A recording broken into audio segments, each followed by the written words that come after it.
graf non planar ya, membahas mengenai graf non planar.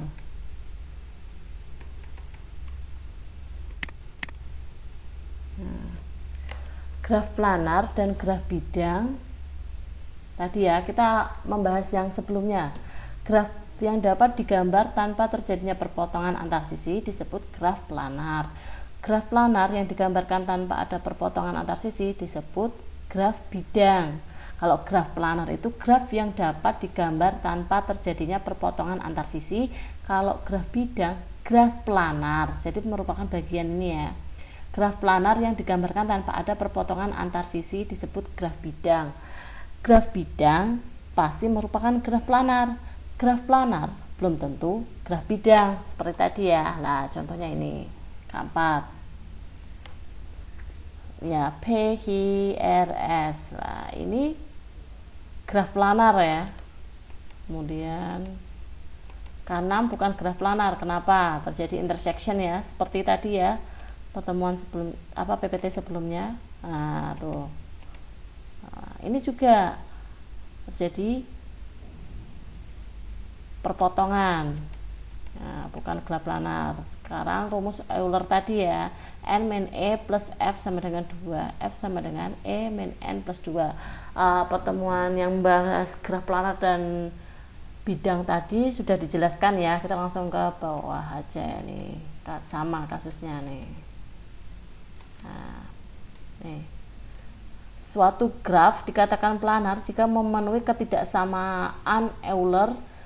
Jika tidak memenuhi, maka graf dikatakan tidak planar. Intinya memenuhi ketidaksamaan Euler ini ya, persamaannya ya. Kemudian contohnya ini, pada graf K4 N sama dengan 4 E6, tentukan apakah graf tersebut memenuhi ketidaksamaan Euler. Nah, penyelesaiannya 3N min N sama dengan 3 kali 4, simpulnya 4, kemudian min N6, sisinya 6 ya, sama dengan 6. Karena E sama dengan 6, maka graf keempat dikatakan memenuhi ketidaksamaan Euler, maka dinamakan graf planar ya. Persamaan Euler nih rumusnya ya, 3N min 6. Contoh kasus lagi, tentukan apakah graf tersebut memenuhi ketidaksamaan Euler. 3N min 6 sama dengan 35 ya, simpulnya ini 5 atau 2, 3, 4, 5, 15 kurangi 6, 9. Karena 10 lebih besar dengan 9, maka graf keempat dikatakan tidak planar ya. Dikatakan tidak memenuhi ketidaksamaan Euler. Artinya graf K5 tidak planar. Dan ada nih contoh kasus nih ya, 3K33 N sama dengan 6 E9, tentukan graf apakah graf tersebut memenuhi ketidaksamaan Euler. Penyelesaiannya ya, 3 kali 6 N nya 6 kurangi 6, 6 kali 3 18 dikurangi 6 12. Nah, 9 lebih kecil dari 12, memenuhi ketidaksamaan Euler. Kita telah mengetahui bahwa K3 ini bukan graf planar. Kalau sesuai dengan persamaan yang ini ya, ini kan udah benar ya, 9 kurangi 12, harusnya jawabnya graf planar, tapi ini tidak. K3,3 adalah graf bukan graf planar. Sekarang yang dimaksud dengan graf homeomorfik. Dua graf G1 dan G2 dikatakan homeomorfik jika salah satu dari kedua tersebut dapat diperoleh dari graf lain dengan cara menyisipkan dan atau membuang secara berulang-ulang. Jadi untuk menunjukkan graf tidak planar tidak hanya dengan Euler saja. Tadi dibuktikan dengan Euler, sebelumnya ini tidak masuk ya.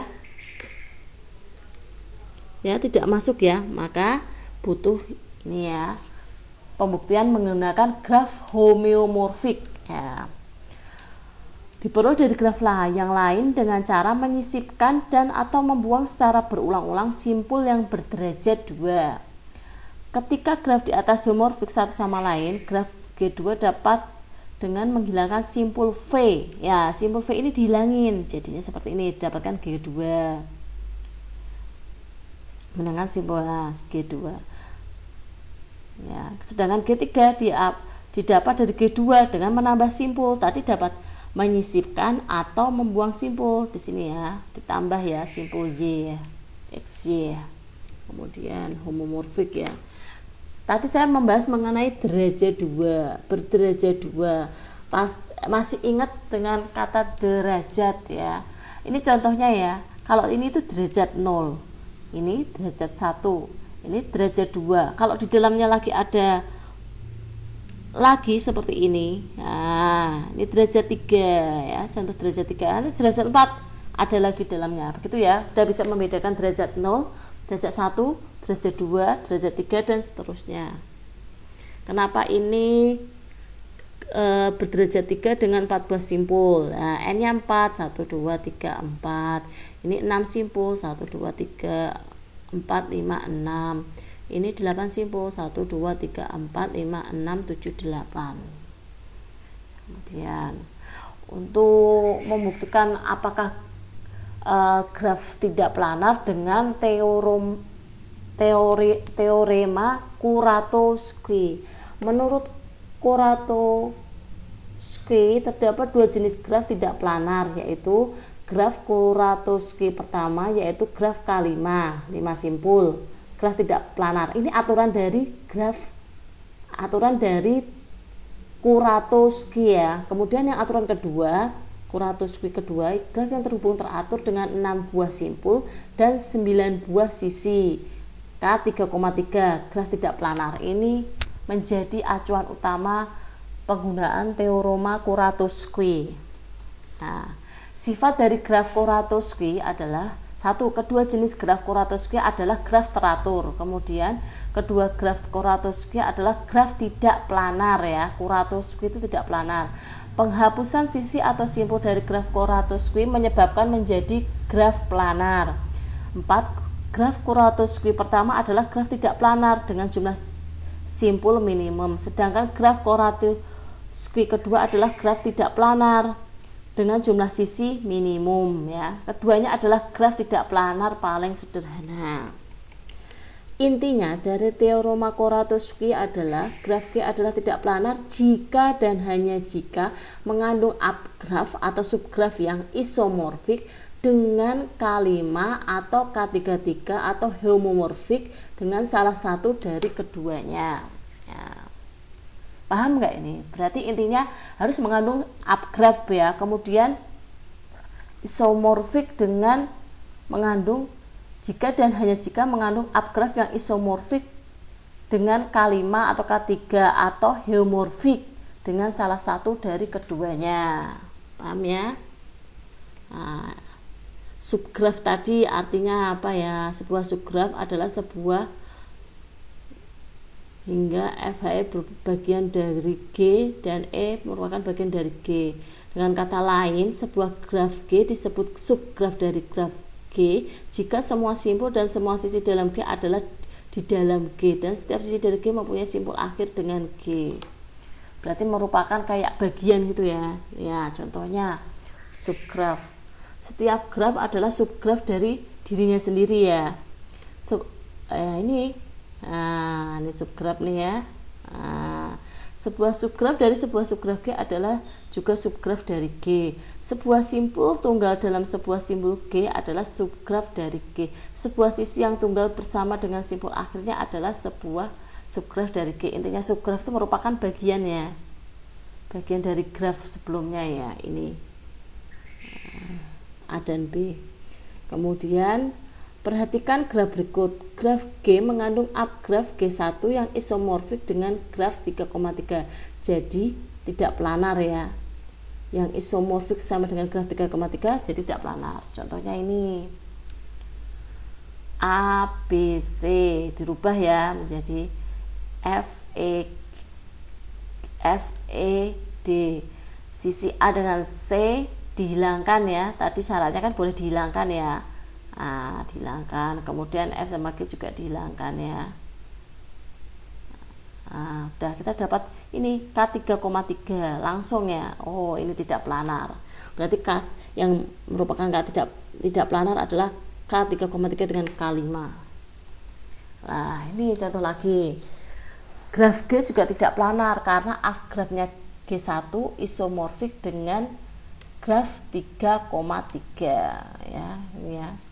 Ini yang diambil, yang dipotong AB-nya ya. Sama mana lagi?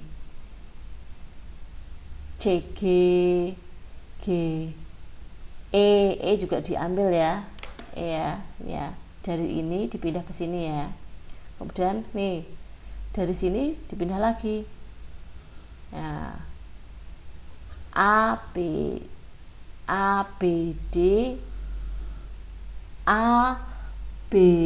di atas, kemudian CGF.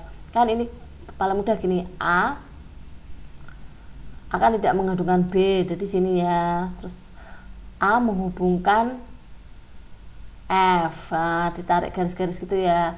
A menghubungkan G, kemudian A menghubungkan dengan C ya. Ini ya, lihat nih, A menghubungkan mana saja?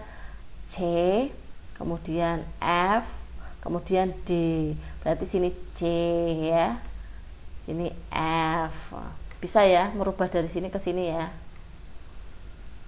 Nah, latihan soal. Graf di bawah ini merupakan graf tidak planar. Buktikan dengan teorema Koratowski. Contohnya ini ya, A, B, C, D, E, F, G, H. Derajatnya berapa? K5 atau termasuk K5 atau K33. Tuliskan subgrafnya. Tuliskan subgrafnya ya. Nah, ini kalau ada soal berarti ditulis lagi ya, grafnya seperti ini. Kemudian dituliskan subgrafnya di mana D sama B dihilangkan ya. Nah, subgraf itu udah tetap gini ya, A tetap, C tetap, E lah gini, A tetap, ini yang dihilangkan D dengan B, kemudian jadinya seperti ini. Nah, kemudian apakah homomorfik ya, homomorfik apa enggak ya. Nah, tuliskan homomorfik atau tidak. Yang tadi beda, B sama D dihilangkan lagi simpulnya. Nah, jadinya kayak gini, B sama D hilang, jadinya seperti ini. Kemudian dirubah, apakah isomorfik? Isomorfik ya, A dengan C, A dengan F. Lah ternyata memenuhi K3,3. Nah, maka dinamakan non planar ya.